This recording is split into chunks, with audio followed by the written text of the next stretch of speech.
Could you give me a little level here? That's not helpful. Hello. Okay, that's perfect. And hello indeed. How's it going? Hello, my name is Micah McCaw. My name is Jordan McCaw. And This is the McCaw Podcast universe. It certainly is. And it exists to prove people wrong when they say sequels are never better than the originals. Yes. And we are currently covering... Well, today we're covering a sequel. We are covering the first sequel in our first series of 2024, which is the Oceans series, and we're covering the 2004 Oceans 12. Only 2004, huh? I know, kind of weird, huh? Yeah. This movie is 20 years old this year. Wow. Of not of this recording, Everyone's but of cell phones were all so teeny tiny. Yes. And this one is an interesting one. We'll get into a little bit about the kind of legacy of the movie that I find kind of odd. Mm-hmm. But what was your experience with this movie? I don't know. I don't remember the first time I saw this movie, but I like it. I probably, if I really think about it, I bet I watched it when you gave me that stack of movies to watch. Right. When we... Way, way, way long ago. Yeah. And I probably watched it around there. Okay. So you didn't grow up watching this movie or anything like that? Unless it was on TV. Okay.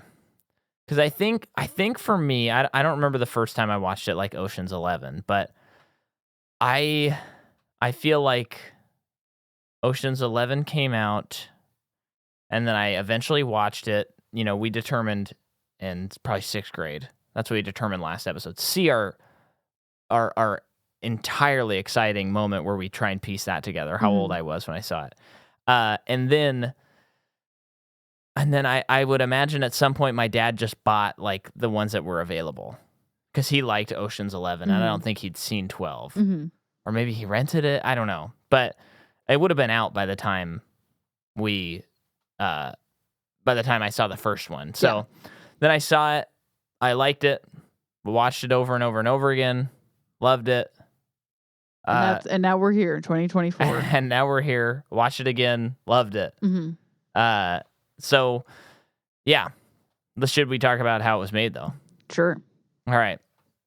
So, this movie is, of course, directed by Steven Soderbergh. You know what I forgot to do, which I would like to do, is fill in the gaps of what he did in between. The first movie is 2002? The first movie is 2001. Okay. So, let me scroll on down. He has far too many movies. Yeah, he's got a lot. So, his follow-up to 2001 was a movie called Full Frontal, which I believe is... They show Full Frontal? A sequel to his first movie, Sex, Lies, and Videotapes. Oh, totally is Full Frontal in that. It has a 4.7, so it's probably not very good. Then he makes Solaris, starring George Clooney. Hey, what is Solaris? So Solaris, this is a remake of the movie by Andrei Tarkovsky, Solaris, which is a classic movie, and it's a Russian film. So what is it? A psychologist is sent to a station orbiting a distant planet in order to discover what has caused the crew to go insane. Interesting. Yeah. I bet the original's super cool. Well, and I also found out that there is a TV movie called Solaris from 1968 that predates even the Russian one. That is the same thing? Yes, it is. It is classified as that. So then, yeah, it was remade as Solaris, 2 hours and 47 minutes. For the TV one? For the Russian, the Tarkovsky one. And then the Soderbergh one is 1 hour and 39 minutes. But funny enough, the Soderbergh one doesn't have as high of a Metascore, but it has a high Metascore. Okay. So it's just that guy's so visually stunning. Yeah, exactly. Yeah. And he from the one movie I've seen, he really sits in it. Yeah. Yes, he sits in it. All right. Yes, he Micah does. did not care for Stalker very much. I loved it. I know, and I felt it always feels bad when there's a classic quote film movie, that you just don't connect with. But it was like it never captured me. I think it hit me at the right time. Yeah. But I mean, there's no disputing that every shot is like unbelievable. Yeah. I mean, it is a gorgeous movie. So, I appreciated the technicality of the movie for sure. Yeah, so then he makes a movie called Eros, which I don't know what that is, and then he makes Ocean's 12 in 2004.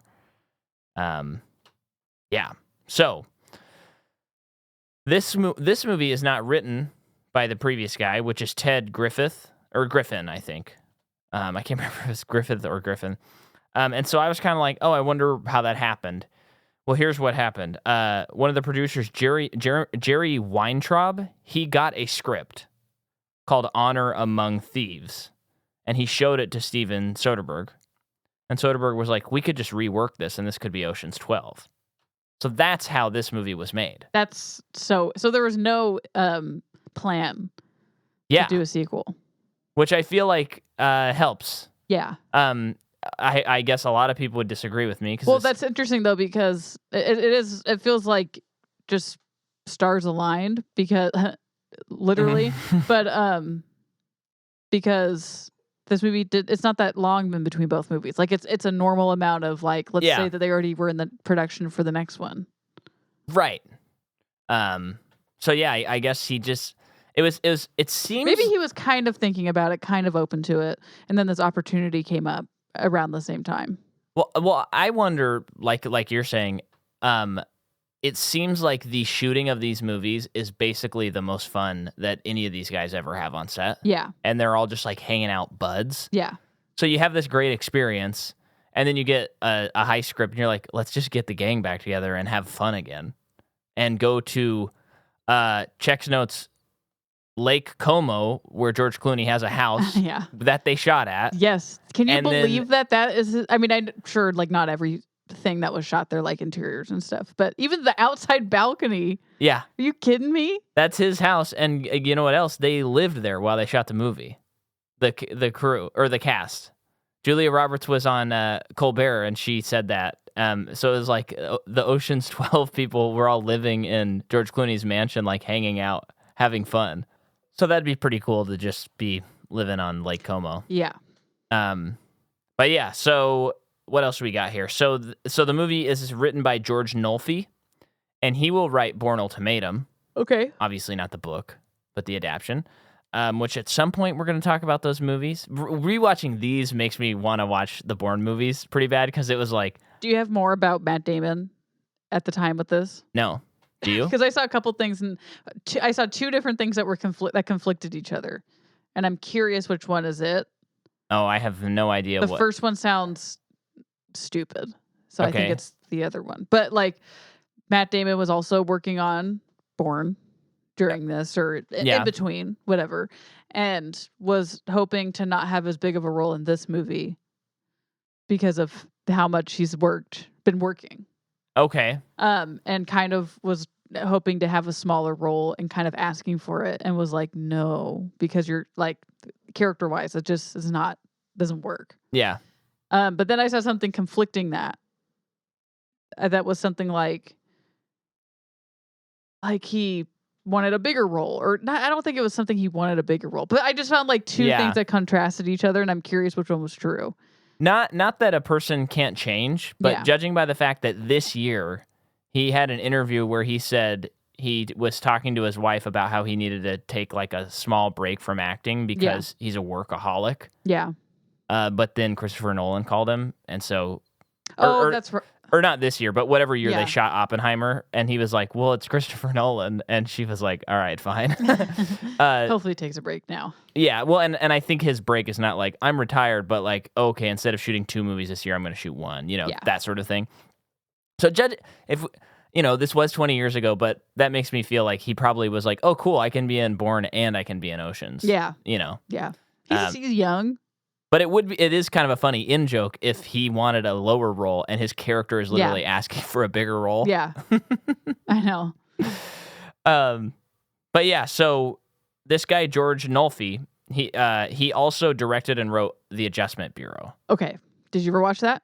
We watched it in Gritter's class. No, we watched part of it in Gritter's class. Okay, I remember watching all of it. Not in my class. We just watched a section. I think we watched all of it. I don't think so. And I remember liking it. I don't know that it would hold up.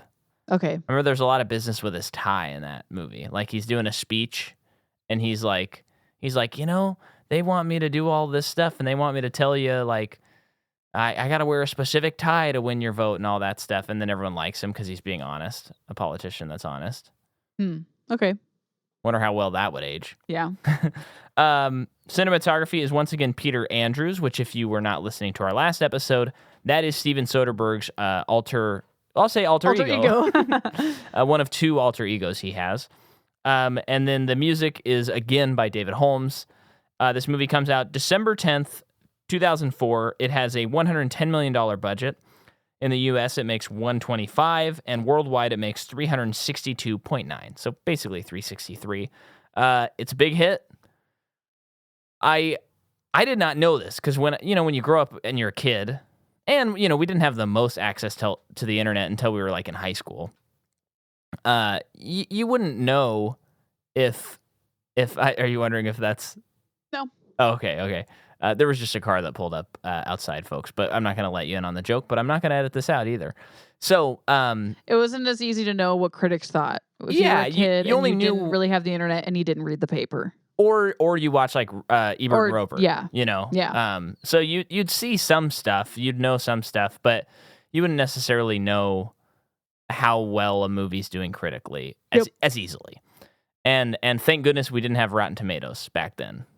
We're still cursed with that today, but that's okay. I think we had that around high school. Yeah, I think we did too. I never got into Rotten Tomatoes, and I don't like it. And I never will. They're too rotten. They smell. Well, it seemed like there was a period there where they're like, this movie got 100% on Rotten Tomato. And now it's like every movie starts at 100% or something, and then it'll get, I don't know. I don't get how it works. I don't like it. But then you have people review bombing, and like that's where they do it. Yeah. That's a place where it happens, And even like the IMDb score is something that I take with a grain of salt. It's really the meta score that I look at in conjunction with the IMDb score. Because the IMDb score can have the same problem where you're like a movie can just be voted too high or voted too low, unfairly, whatever. But anyway, so I was surprised to learn at some point in my life that this movie is not like a beloved movie. People love the first one. I think people love the third one. But this one is seen as like convoluted. It kind of like, I think people, I saw one review where someone was saying how they didn't like how they go through like this whole elaborate thing, and then you go back and it's just a quick little backpack switch. Yeah.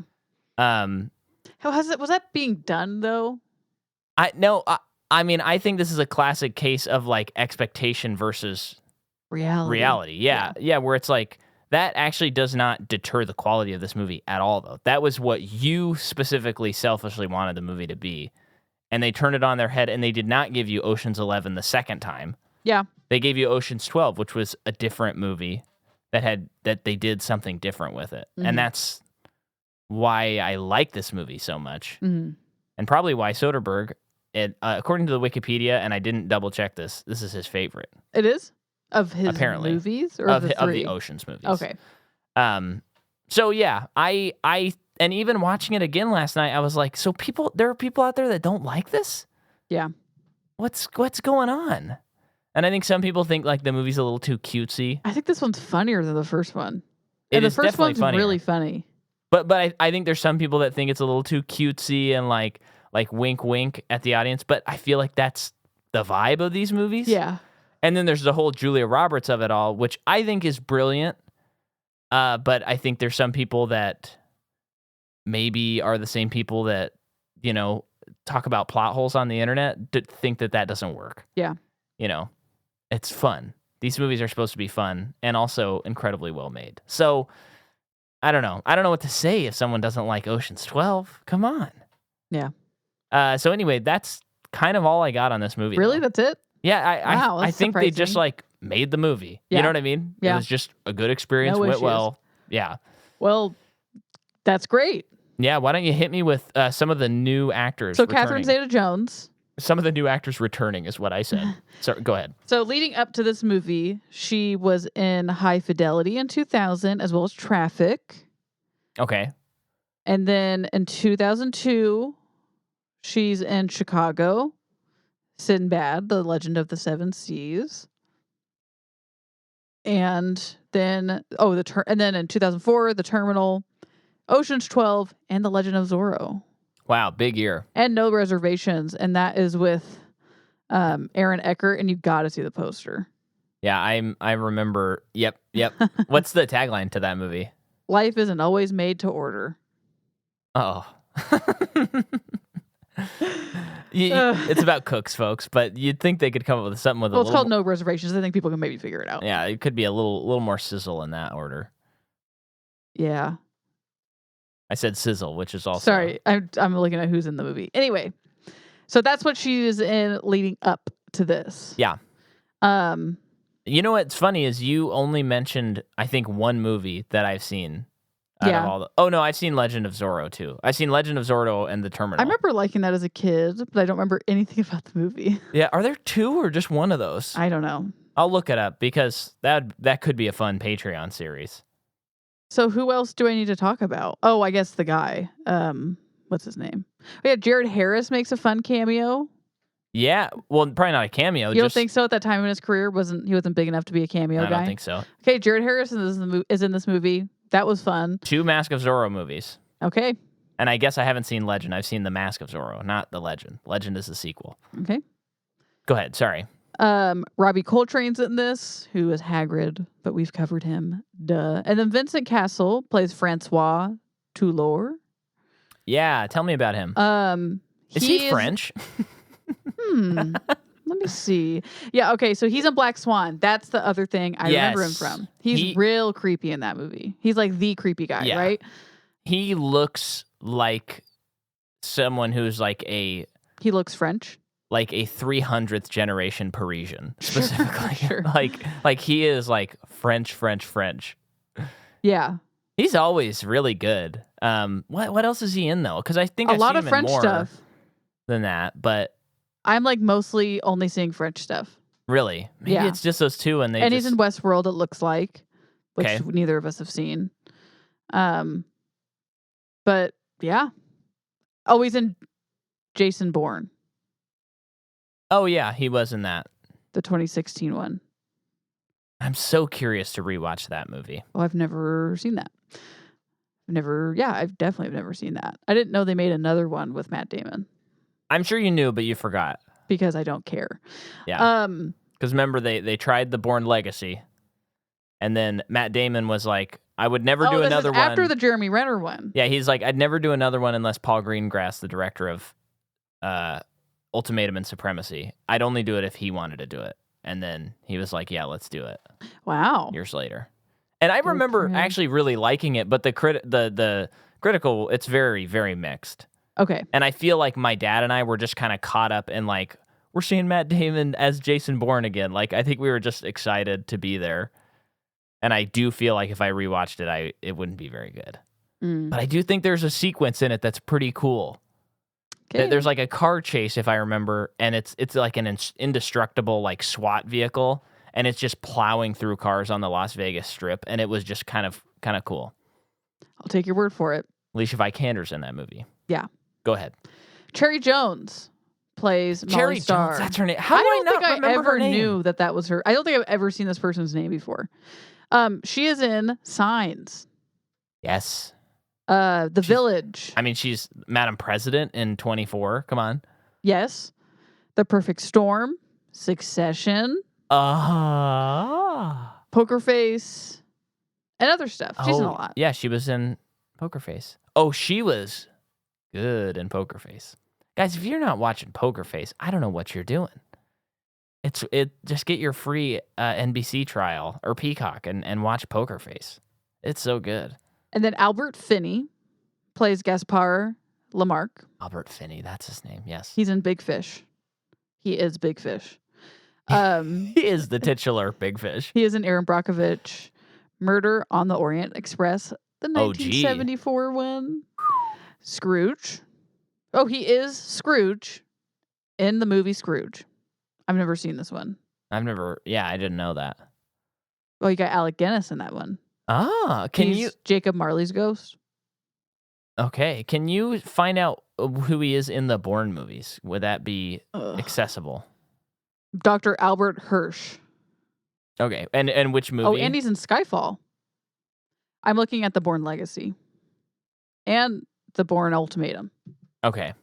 All right. I think he runs Blackbriar, I think. I think we got to do Bourne this year, don't you think? I don't care. So if you want to, we can. I just don't care about this. I know all from what I've seen of them, and I think I've seen there's 3. I mean, there's 3 until they made the other ones. I remember I had seen the first one probably mostly on TV, and then when we went on our senior class trip in high school, you brought the Ultimatum movies, and we watched them on the bus.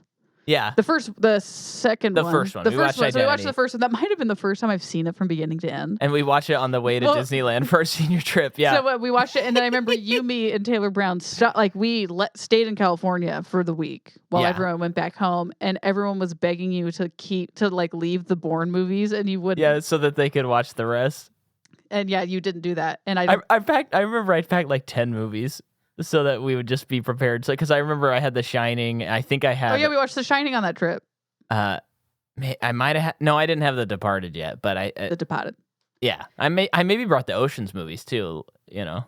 That's so funny. Yeah, and I think I've seen the other 2. I think, but I just have not an ounce of nostalgia for these stupid movies, and I know that they're not stupid. No, they're good. It's just political intrigue is hard for me to get into. Yeah, but I know whenever we cover them, I know I'll like at least the first one, potentially the first 3, and they'll be great. But as soon as they're done, I'll have no need to watch them again. It's one of the more fascinating movie series because I think across the board, if we're just counting the first 3, I think across the board, fans of it would say the first one is good, the second one is way better, and the third one is better than all of them. Really? That's interesting. Which is just unusual with a trilogy. It's a great premise.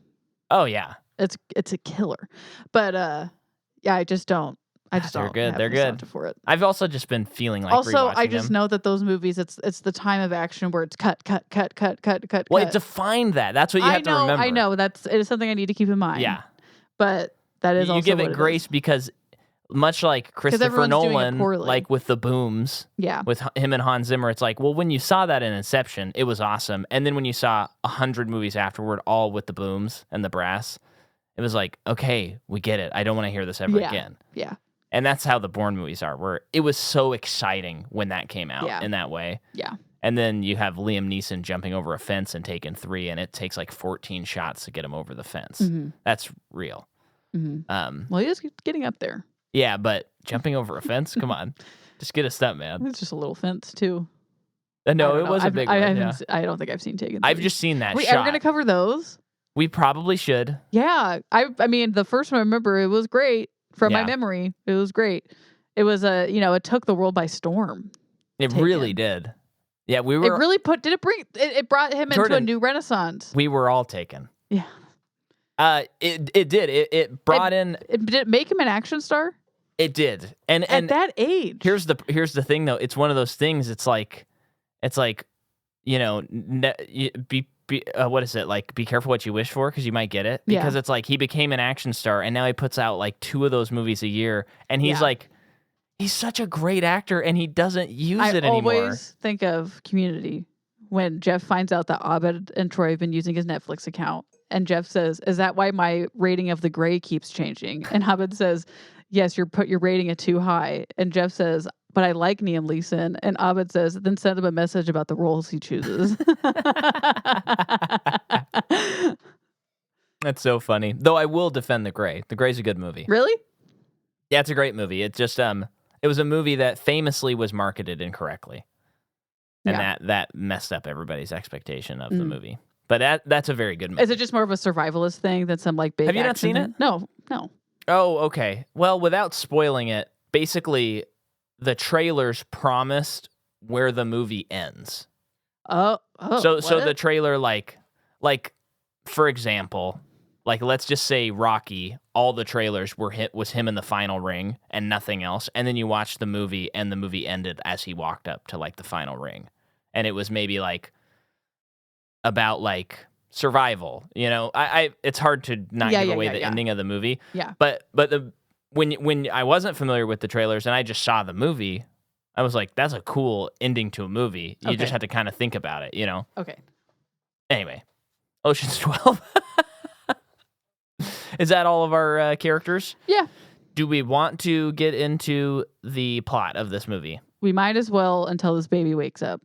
Okay. All right. So, well, while we're waiting for her to wake up, let me just tell you something fun you can do is you can go to this website. I don't know if you've heard of it, folks. It's called patreon.com/Micah McCaw. There's a link to it in the show notes. And here's what's exciting about it. This year on Patreon, we are covering movies, one a month, that have just 2 entries, and one of them is a legacy sequel. So this month, we're kicking it all off with what I would claim is maybe the modern legacy sequel. And we're Why doing... are you wasting precious nap time unplugging this? Because we got to get them to sign up for only $3. But we're doing Tron this month on Patreon. So, yeah. Yeah. Now we'll get into the plot of the movie. So the movie kicks off, and we are in Rome. It's 3.5 years ago. And we see Brad Pitt. Mm-hmm. Tracking shot, one shot as it's going in and out of this apartment. Mm-hmm. And he's with Catherine Zeta-Jones. And the chemistry on these two guys, get out of here. Isabel. Yes, Isabel. And you find out and that she had a big break in the case today. You find out she's a detective. Uh-huh. And they got a boot print. Yes. And the left heel is really worn. And then we see Brad look at his left heel, and it's pretty worn. Yeah. Then he hides the boot. And then he goes into the bathroom, and she continues to talk about the case. And she said, we also found a hair. Pretty soon after we test it, we're going to know what kind of conditioner he uses. If he has dandruff, we're going to know everything about him based on this hair. And the reaction that Brad gives, we rewound it because it was just like... It's just movie star stuff. And that was me, mwah. Yeah. Chef's kiss on his reaction. And then he starts the shower, and he's like, that's great. I'm going to have a shower, and then I'll come to bed. He jumps out the window. And it pauses on like a freeze frame Uh-huh. of him jumping out the window. Uh-huh. Now, here's what I want to say right off the bat, and something I really noticed this time around, is that oftentimes movies in sequels, they go international or whatever.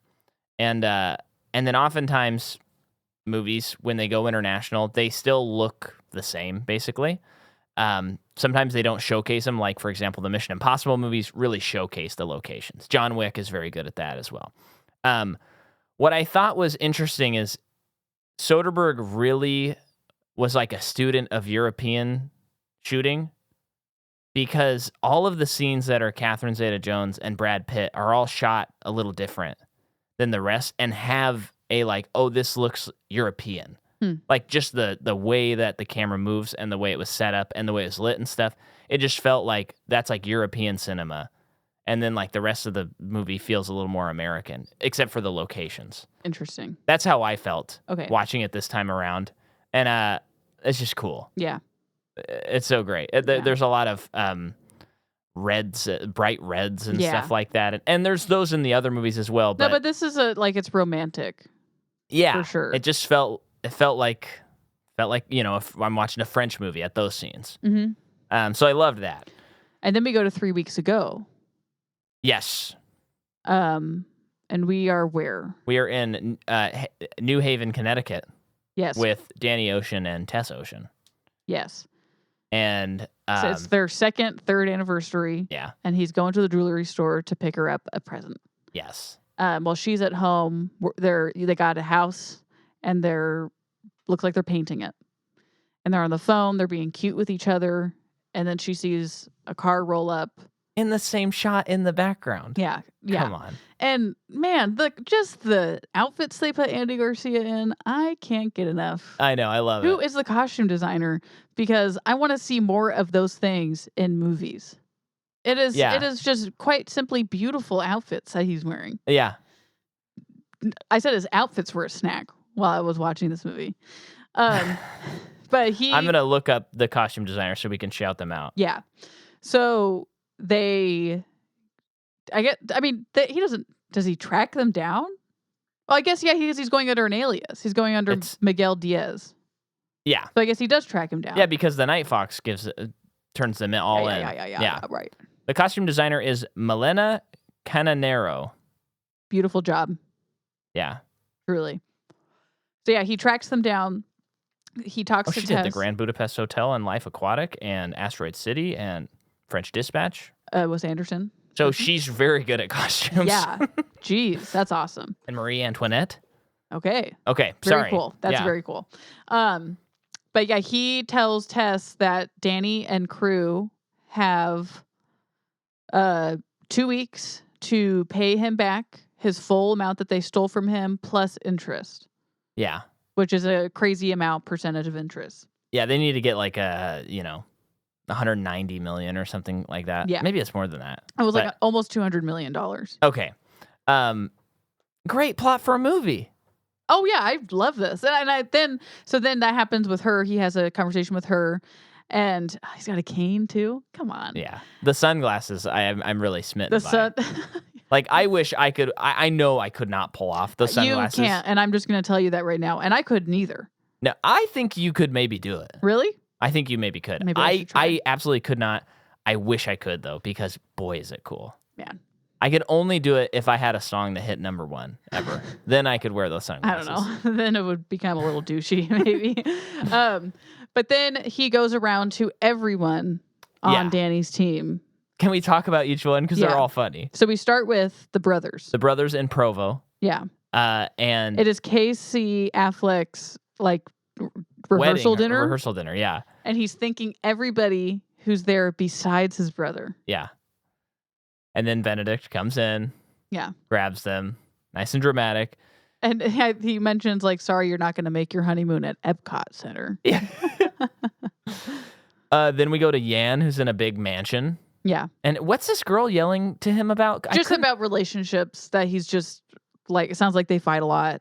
And all this stuff. And she's just it's starting to get really boring. And you can see throughout his house, it's just littered with, bottles and food. It's just, trashed.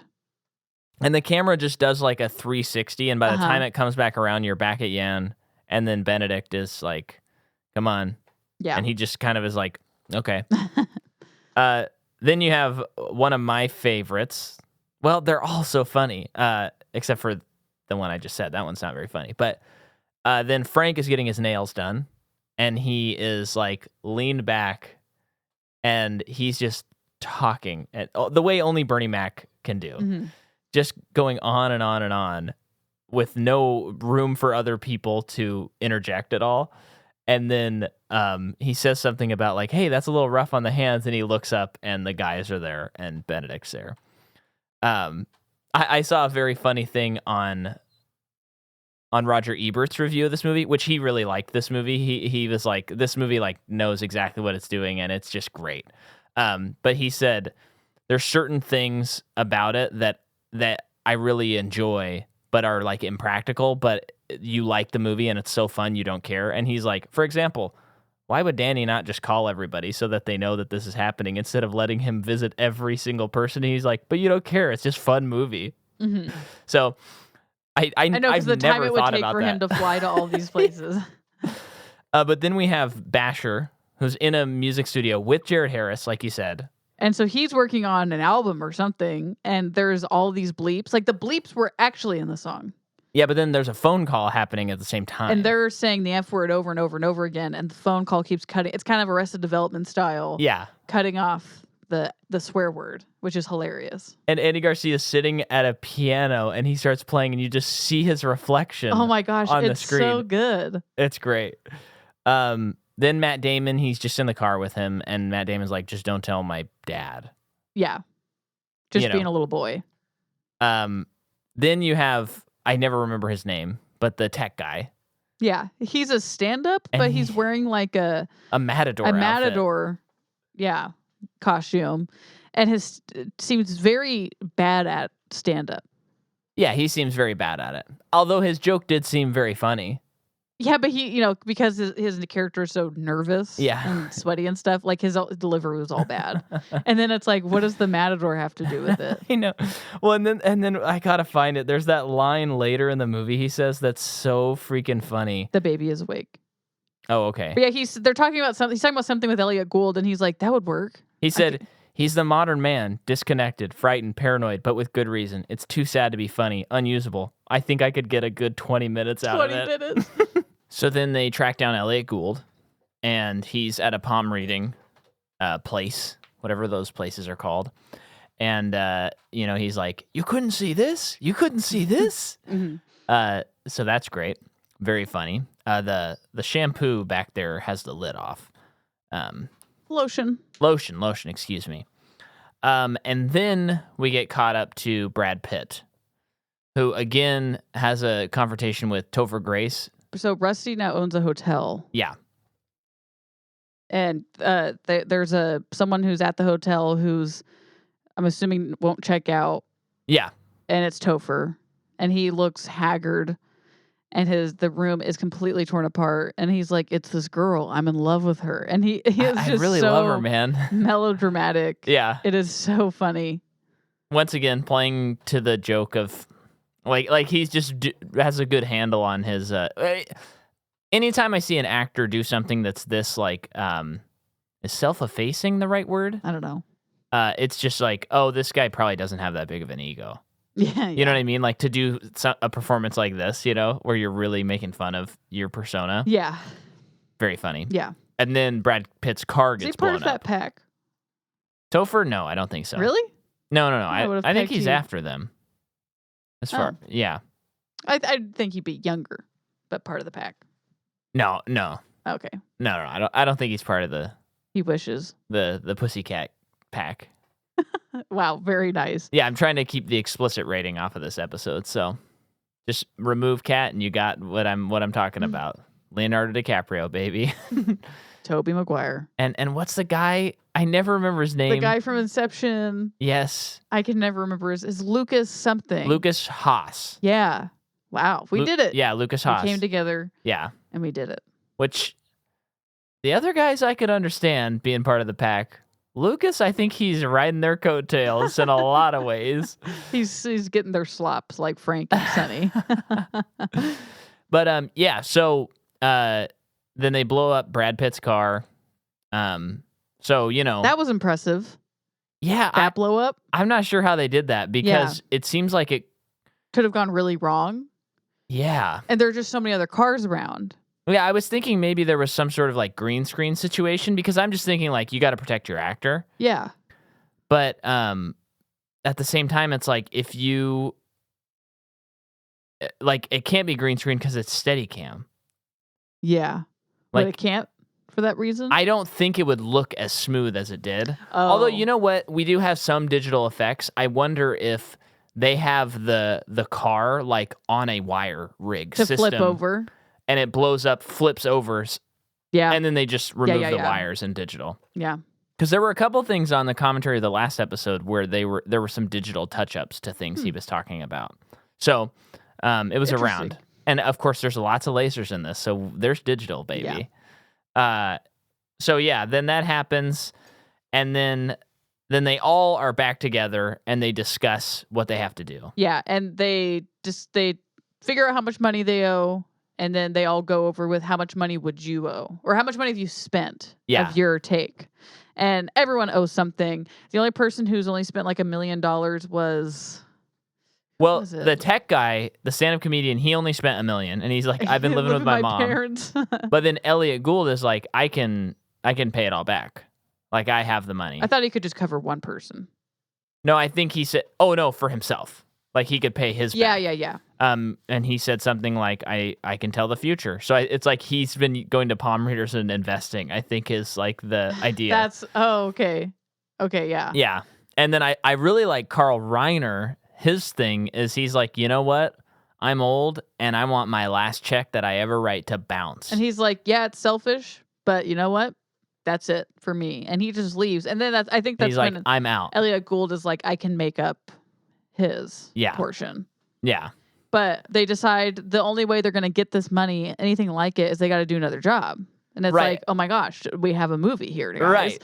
And here's something I love. I just got to point out. It's just Elliot Gould. Everything he says has a funny, not a funny. It's just like an interesting cadence that I really love. And so he says something like, well, we would owe about $120 million, but that's if he gives us prime +1 on the interest, which I doubt. Yeah. Yeah, it's good. So they find out that, or they figure out that there's a job in Amsterdam, or they can find a job in Amsterdam. Yep. And that's where they need to go. And then Bernie gets very like, crap, Amsterdam. Yeah. Can I? Oh, sorry. Nope, that's good. Go ahead. Bernie says crap Amsterdam. You remember the look on his face where he's like, "Oh yeah, there." Oh yeah, because he knows about all of the rest Catherine of stuff. Zeta. Yeah. So here's you plug your ears, Jordan, because here's the movie about movies take. Okay. Kind of a fun thing about this movie that hit me for the first time on this viewing is that you could read it as a movie about them trying to make a sequel because they're trying. Wow, really? This is just for a couple of people out there. I know you're over these takes, but it's fun because they have to do the heist. And I thought of it when they do this first heist and nothing goes well, where it's like, oh, that's like a draft that didn't work. And then it's like they did another draft that didn't work. And then, Sorry. Yeah, you got it. And even I like the idea of like, they're like, hey, not only do we have to get the $97 million back, we have to do interest because when people go to see a sequel, they want it to be better than the original, which is what our podcast is about. Moving on. Okay. I just had to do it. I had to do it. And I warned you. I told you to plug your ears. So when they're on the plane there, Linus, he talks to Matt Damon. Brad Pitt. Yeah. And he's like, hey, I'm kind of wondering if I could get more of a central role this time. And so he's just asking if he can get don't come to our house. What's this going on? We got a Swan truck coming up to our house, I think. Are we going to get some free ice cream, perhaps? He's not coming to our house. Oh, he's not. Where's he going?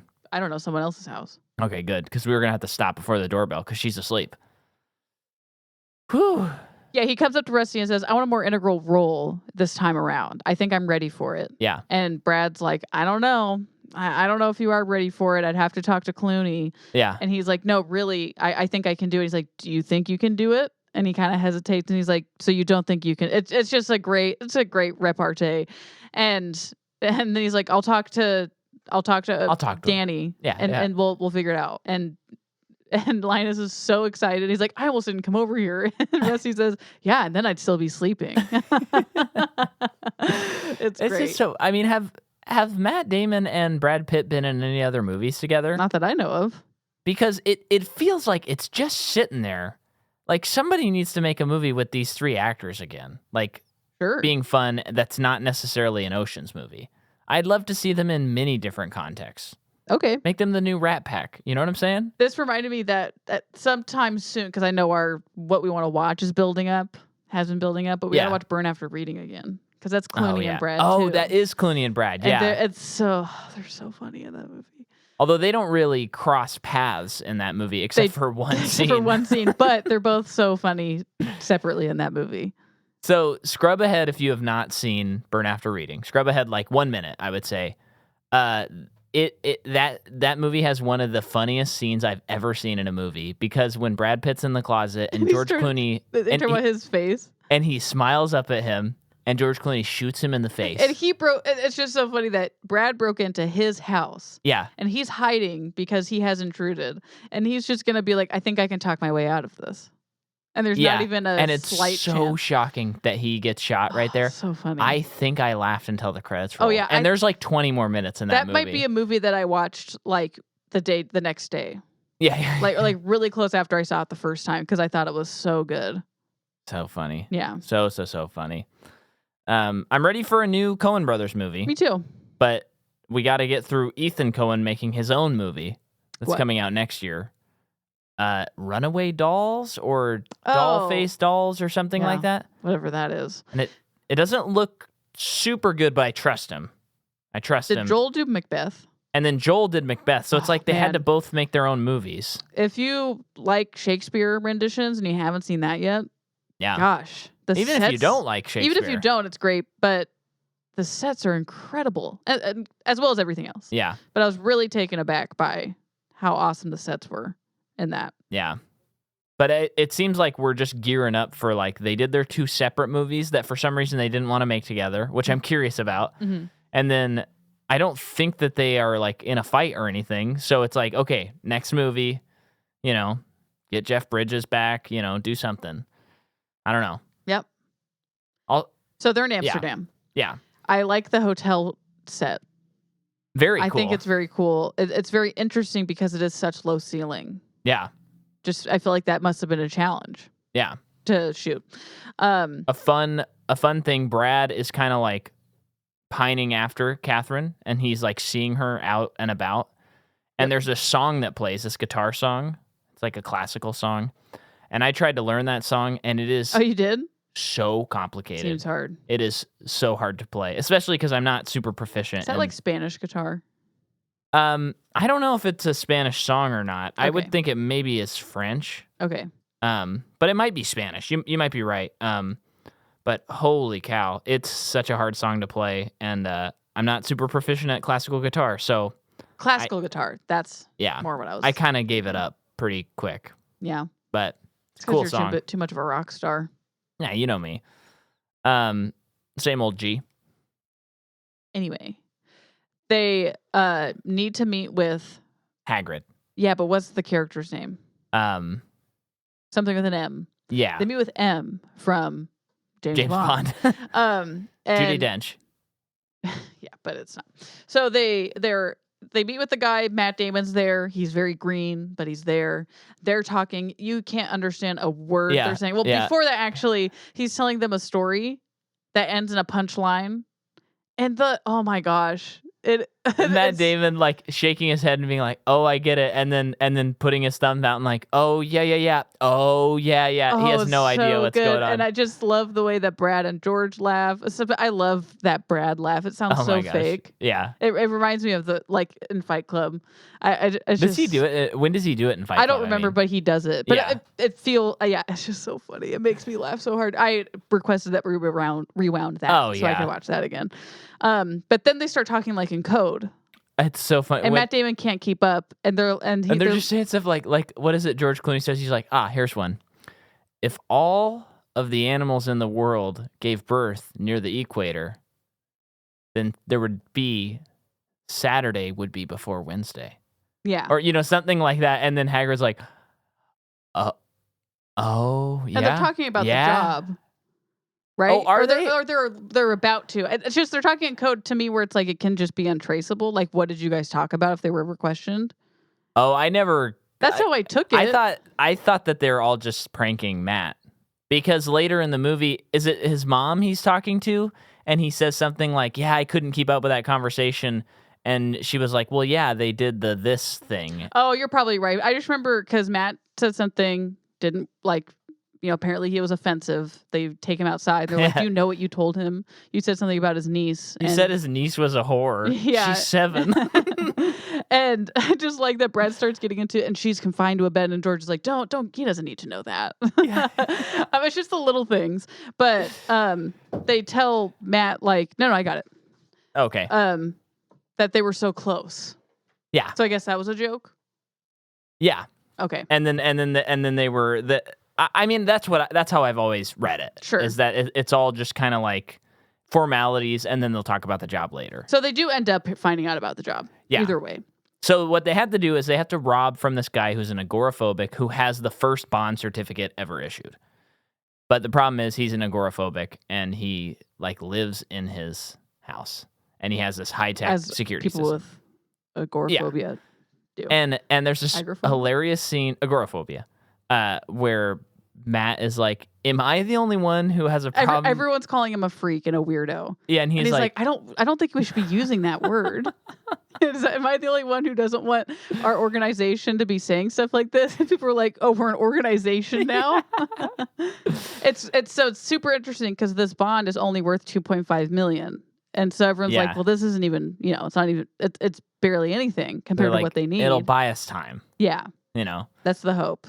So then they basically figure out, Brad remembers a conversation he had with Catherine Zeta, with Isabel, where there was this robber, Lamarck, who lifted this building. I think he's apparently the best thief ever. The best thief all time. Mm-hmm. This guy could steal the pyramids if he wanted to. Like David Blaine. Yeah, he stole the Statue of Liberty, right? Sure, I think so. But yeah, so this guy. Which, if I know right, it's just they just filmed. They just like deleted it. We don't have digitally, time to talk about it. Right? We don't have time to talk about it. So yeah, he lifted a building. So they're like, why don't we just do the same thing? To which I forgot to look this up, but I gotta know if this is real. Yeah. Yeah. So they lifted the building. They did because they need to like hit this certain shot, you know. Yeah. And then what's crazy is, so like, you know, you're watching the movie. They have not done like a heist yet, and you've seen Ocean's 11. There, you know, you're like anticipating it. You're wanting to see it happen, and then he pulls the trigger that will shoot this code thing there, and then it cuts to the day after the heist, and you're like, you're depriving us of the heist, you know, which I think is brilliant. Maybe other people are watching it and like, what the heck, you know? Give us what we want. But yeah, so we cut to Catherine Zeta, right? Yep. Okay, so she is at Europol, which I'm assuming is just Interpol. And they're at some kind of conference, and she is talking about the Night Fox, which is a current thief that keeps thwarting them, and they can't catch him. And I'm assuming she's like trying to get more support for figuring this, like catching this person. So while she's giving this speech about it, this dude comes in, interrupts her, and says, and whispers in her ear, her reaction's great. What? She's very surprised. So this well-known man known to be a recluse has been robbed. Yeah. How is that possible? Then we go through the crime scene. Yeah. Great. And we find out that like basically I love the flashback. The time that they choose the flashback. Because so she finds out like something in the wall. They painted putty. Wood putty. Yeah, wood putty. So she figured it out, and it like sends her on a flashback. Yeah. With Brad.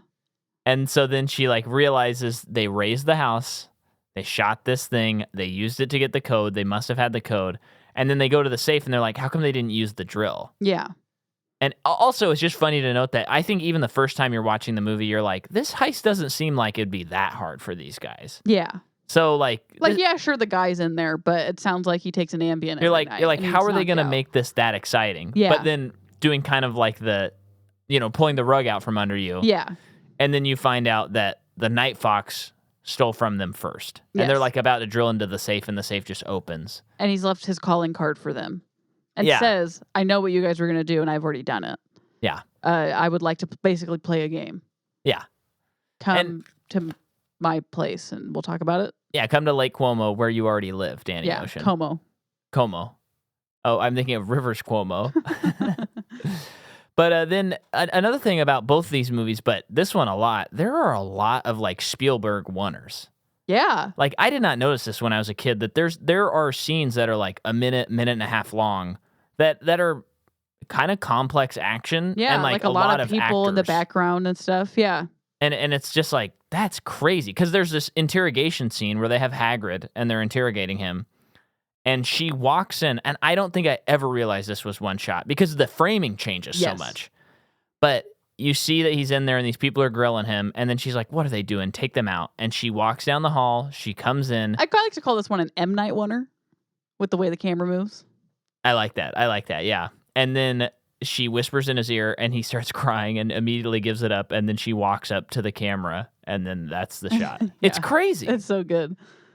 I mean, it does make sense, though, when you are doing a movie like this, you're dealing with these caliber of actors, it's probably pretty easy to do oneers because you're like, yeah. I want to capture the interplay between George Clooney and Brad Pitt. Like, why would I not want you to see them both bouncing off of each other? Because they're just like perfect, you know?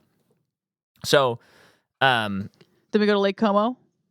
Yeah. Or we learn a little bit about... Well, I wrote detective shows up, but I don't know what that is. Who's the detective? I'm not sure. Her? Yeah, but we already did that scene. And then there is the scene where Matt just mentions, you ever notice Tess looks exactly like, and Rusty says, don't talk about it. Setting up the craziness. She shows up to the hotel in Amsterdam. Oh, that's right. And is like, I know you're here. Yeah. I'm on to you. Steals his phone, and then they're like, we got to get the heck out of Dodge. So they all dress as, there's like a soccer team or something there. Yeah. So they all dress like them, get in the bus, get out undetected. Yen is in a in a duffel bag and he gets lost. Yeah. But then they're all at a train station, and that's when, Matt Damon's like, have you ever noticed what Tess looks like? And they're like, don't talk about it. Yeah. Which reminds me of another person I know who also looks like Julia Roberts. That's between you and me. Yes, I know who you're talking about. But her birthday is very soon. Yes. While recording this. Not when this comes out. Yeah. You figure it out, people.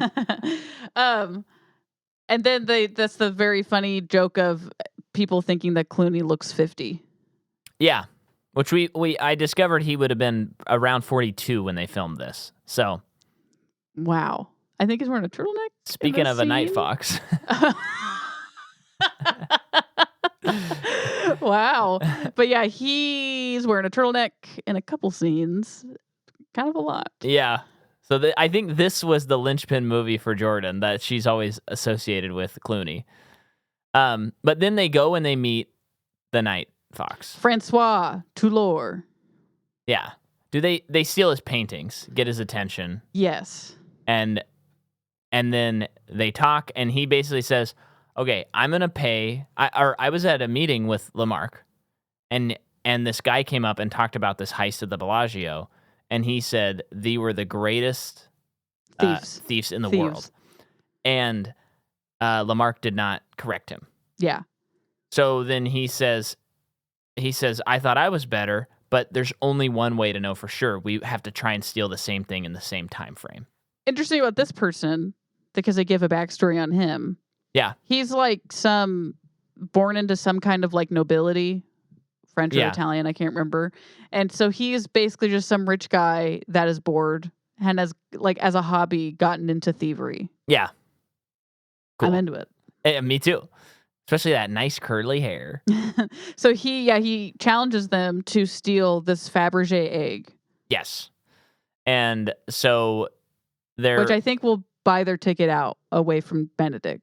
He will pay. Oh, Benedict. He will pay. Yeah. Oh, okay. Yeah, he'll cut the check to him. And it's very specific that this egg is transported. Sometimes it's the decoy that's on display. Sometimes it's the real egg. You never really know when it's being transported. It's like the hardest thing in the world to steal. Yeah. So then what then happens for the last act of this movie is you have them elaborately planning and elaborately failing this heist, which we can of course get into the specifics, but it's just funny. It's just crazy. This is a kind of an insane movie in a lot of ways, and I love that about it. I think it's a great example of a sequel because it does not replicate the first movie, and it does do something pretty wildly different.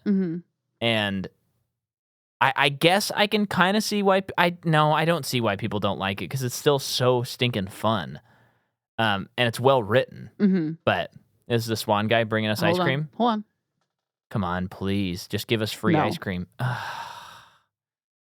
So they begin planning the heist. They get this hologram of the Fabergé egg that will last for 2 minutes. And the person who makes it calls Rusty's phone, which Isabel has, so she finds out what they're doing and where they're doing it. Yeah. So she goes to Rome. And while she's there, she appeals to the Italian government or something for policemen, for more bodies on her team. Yeah. To get to arrest these people and catch them in the act. And he will not do it. Yeah. So then later on, we see that she forges his signature. See, now this is something I have never picked up on in the movie. I never caught that she forges his signature. But you see her do it. I know. I just did not catch it. Oh. Because, this movie is very convoluted. It is. And so I just never... They don't draw that much attention to it. And then later in the movie, Rusty's like, what's left for you over there is a forged signature. And I just never put it together. Okay. Until this viewing. Okay.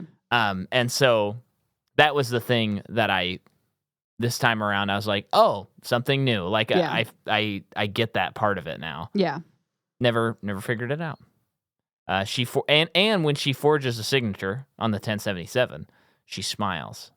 Like she's doing on the her 1077. That's what the form is called. Oh, okay. But it's her she's self-satisfied with her work. She gets to break the law. Yeah. She's got a little bit of the thief in her. Mm-hmm. Maybe because her dad is the greatest thief to ever live. Hmm? So should we just jump to the day of the heist? Yes. Um, Yeah. Well, the Night Fox gives her a DVD of them stealing his paintings mhm. so that when they go to the Fabergé The egg, cops they'll know who all to get arrest. arrested. Yeah. Yeah.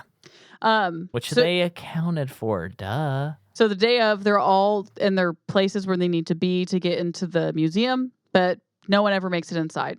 Everyone gets arrested. Well, not everyone. Everyone besides Matt Damon, Scott Conn, and Don Cheadle. Don Cheadle. That's it. Isn't Everyone else gets yeah, arrested. Yeah. And around this time, we cut back to Carl Reiner, who's just been sitting on his butt the whole time. Yeah. And I think you can tell he's bored. Yeah. Because his wife or lady friend is asking him, like, do you want to do this? You want to do this? You want to do this? Why are you moping around? Blah, blah, blah, blah. And he's just like, no, no, no, no. And is like, you just got to do something with yourself. Yeah. So we have that. Part of the plan. Yeah. And then also while they're all getting arrested, the Night Fox is like doing all this weird gym stuff. Mm-hmm. Yeah, it's an interesting montage. Yeah, he's doing that like Brazilian dance, martial arts. Oh, sure. I forget what it's called, but yeah. And so, and you know, something that Soderbergh is very good at is the montage. Mm-hmm. I mean, one of the best, if not the best, director at it alive. Oh, the montage. Okay. It's incredible. Yeah. Because he's I guess these movies really rely on a montage. Often. Yeah. Like there's a lot of montages in these movies. And I do think in some of his other movies too, I'm sure there's some montagey stuff in Informant. I don't know about Kimmy, but there's the guy just knows how to do a montage. Mm-hmm. By the way, there's this movie and it doesn't have the best scores and it's on Netflix, but I'm sure Netflix picked it up. But he made it like a few years ago and it's Meryl Streep and Gary Oldman and someone else. And it's like a money laundering movie. Ooh, I bet that's good. So it's called The Laundromat. I'll watch it. So I'm like, yeah, we should watch that. That sounds good. Although, yeah, again, it's not like it's in the like low sixes, but okay. the little trailer I was watching, I was like, it doesn't seem like it's gonna be hard to watch though. Mm-hmm. Meryl Streep looks like she's having a fun time. Probably got nominated for it, huh? So then Matt and Cheadle and Scott Conn are like, we got to get Tess. We got to do a looky-loo with a bundle of joy. Mm-hmm. That's the term, and so they got to get Tess. So they bring her over to Rome. Yep, and also the camera keeps going to this bag. Yeah, for seemingly no reason. Yeah. So she gets to Rome. She thinks she's there to help Danny. I mean, she is, but like he's in jail. She's got to help him. And then they tell her like, "Okay, you got to put on this costume. You got to do X, Y, and Z." And we're still kind of like, "What's going on? I'm not really sure what's happening. Where are they going?" Yeah. And then we cut to a hotel. I love how they reveal what they're going to do. So this guy's on the phone that's like, "Of course, not a problem at all. We'd love to have her again. We'll make sure that the suite's available." Hangs up the phone, and then in Italian says, "Julia Roberts is coming." And then you're like, huh? Yeah. That's like breaking movie rules. I know. They can't do that. But they do. Yeah. So she comes. So Julia Roberts is in this movie now, played by Tess. She's pregnant. Yeah. And there's paparazzi everywhere. Everywhere, because we're in Italy. And she walks in, and who notices her immediately? Bruce Willis. Who is hitting on a lady, and then later on hits on another lady. He's just like, it's so funny. This is his persona. We've talked about cameos many times on this podcast, but these cameos, and I'm counting the Julia Roberts as a cameo, even though she is Tess. They work because they provide. They play on their personas and they actually provide something to the plot. So Bruce Willis being in the scene, it's like, oh, cool, Bruce Willis. But then there's a lot of tension. There's a lot of tension. And then there's also this hilarious Sixth Sense joke that keeps happening. Yeah, where I think Matt Damon starts it off. Yeah. Where I think, he's like, "I knew you were dead the whole time." It was this scene. He said that first scene where your wife wasn't talking to you, I knew it. I knew it then. And but didn't change how I enjoyed the movie. It was still really good. And Bruce was like, "Well, I'm glad to hear that." Blah, blah, blah. And then there's like someone taking pictures and they say kind of the same thing in the background. Says, "But it didn't affect me enjoying the movie. I still really liked it." Yeah, and then he turns to Tess and he's like, everybody thinks they're so smart, but $375 million at the worldwide box office makes me think different, or something like that, which I think is it was hilarious. 675. Was it that I high? think that's what he said. Oh man, But that's insane. so yeah, he is like following them into her suite and everything because they're best friends. So they can't get him away. And he is just being so funny, and he's bringing up personal things that no one should know. Yeah. Other than Julia Roberts, calls someone to ask about this thing, and she gets on the phone and she talks to Julia Roberts. So good. And that's when Carl Reiner comes in and he's like, I'm her doctor. European doctor. Yeah. Because he knows who her doctor is. Yeah. That's how close they are. But he's like, I'm here for right now, her doctor, and she needs to rest or whatever. Well, and again, it can't be overstated that I think Bruce Willis is the only reason that this twist in the movie even works. I agree. Because if she just showed up and she was Julia Roberts, and there's everyone already bought it. You can see everyone's already buying it. Yeah, it would be like, oh, that's a cute joke. But the fact that you have Bruce Willis in it, it does make this like earth-shattering, movie-breaking rule scene actually work. So here's a question I have. Yeah. Because this has all been already planned, including the arrest. Yeah, I was trying to figure this out too. So when Damon is figuring it out with Cheadle and Khan, why do they need to figure it out? So they already have the egg, and they know that everyone's going to get arrested. Don't you think they would have already had this planned? Oh, you know what? Actually, I think at one point we saw that Francois dude had camera footage of that warehouse that they were meeting in. Oh, did he? I think he knew where they were planning everything. Really? I think so. Oh, I do not remember that. Someone can text Micah and tell him for sure. Yeah. Don't text me. I was just thinking, I was wondering if like they go, okay, you want a central role in this. You have to figure this out when the time comes. Yeah, figure it out when the time. It seems too spur of the moment. Well, but also like, what if I'm just positing? Maybe if you're right, then that's the answer. Although they have to convince Tess, I'm wondering if they go there, and if he doesn't look like he tries to get away, maybe he'd be like the Night Fox would be suspicious that he doesn't try to get away when the police start arresting people. Because maybe the plan is like try to get away. Linus. Okay. Well, no, I think they have to make an attempt at the egg. I don't know. They just all have to get arrested. So maybe at a certain point, it's like, well, I didn't get arrested the first time. Let's make another plan so that we can all get arrested. Because that's what needs to happen. I have to think about it.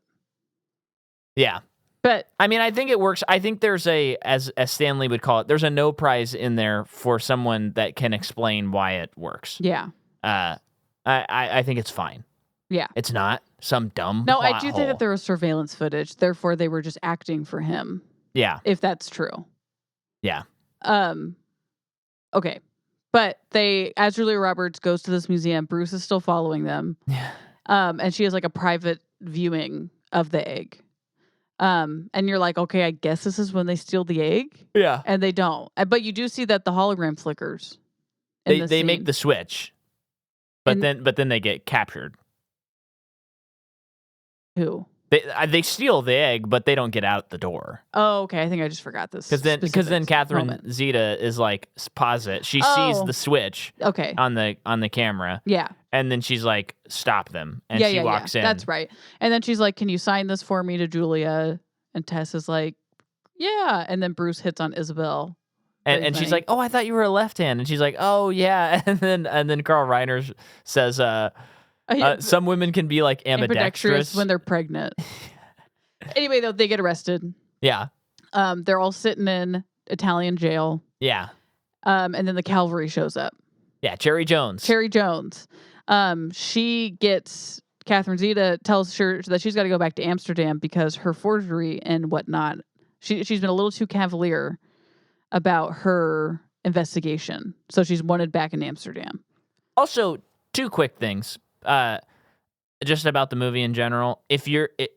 We also kind of harp on sometimes it's annoying putting titles of places that people go in movies, But if you do it with style, it's cool. Remember the Amsterdam when it says Amsterdam? Oh yeah, it's awesome. And it shows each shot How has did a you letter. roam? I don't remember, but I remember it had some style. Yeah.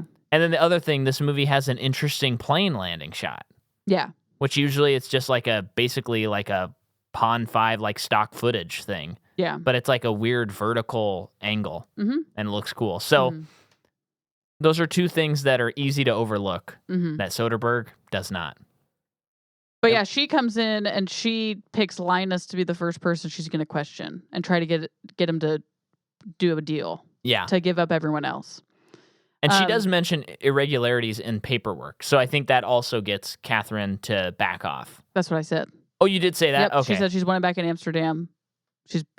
Anyway. I'm just still like, I never like picked up on that paperwork element of this movie. So she has this whole speech for Linus. Yeah. And basically is trying to convince him to admit it. And then she's about to leave and let him think about it. And he's like, no, you know what? I will talk. Yeah. They get out. Everyone is getting taken to the car, separate cars. I do like how it's just a hard zoom in on every person. And then we see people in the car. I think first we see Linus and his mom. Yeah. And Cherry Jones, which we find out in the scene is his mom. So she is also a con person. Yeah. And that's when we find out, like, he was doing so good. And she's kind of like, I know you were doing so good, honey. She's kind of, like, being motherly and belittling him a little bit, which is very funny. And then Tess and Danny are in a car together, and she's pissed. So she doesn't seem to know what's happened. Yeah, I don't think she was in on this whole thing. Yeah. Which I'm wondering, how much of that is just to protect her? Yeah. But she's, super pissed because this was on their second, third anniversary. This all happens. Yeah. But they kiss and make up. Yep. Everyone goes their separate ways. And then, I know I'm probably skipping things, but Elliot Gould's in Terry Benedict's office gave him the check. Oh, no. That's okay. No, you skipped the climax of the movie. They go to the Night Fox's house, Clooney and Roberts, played by Tess. So then they say, how did you do it? And then the Night Fox is like, well, this is how I did it. And we get this cool sequence. I think even at the time, cheesy. the effects look a little bit dated, but it's cool, and it's like this crazy. It's so flamboyant, but that's the point. Yeah, because none of this matters what he did. Well, and they keep just saying like, "Oh, and he's French," so him doing something flamboyant and crazy seems like a in joke too. So, Talia is just staring outside. She wants some of that Swan ice cream. Anyway, folks, she hasn't had sugar yet. Don't worry. But she wants it. Anyway, so he explains it. He gets the egg, and then he says, "Okay, tell me I'm the best." And they say, "Well, you're the best. You're the best." And then Clooney just goes, "Okay, so can you write our check now?" That's right. And then he's like, "I don't think you understand. I stole it." And he's like, "Well, you didn't." And so then they find out that they spoke to Lamarck about this.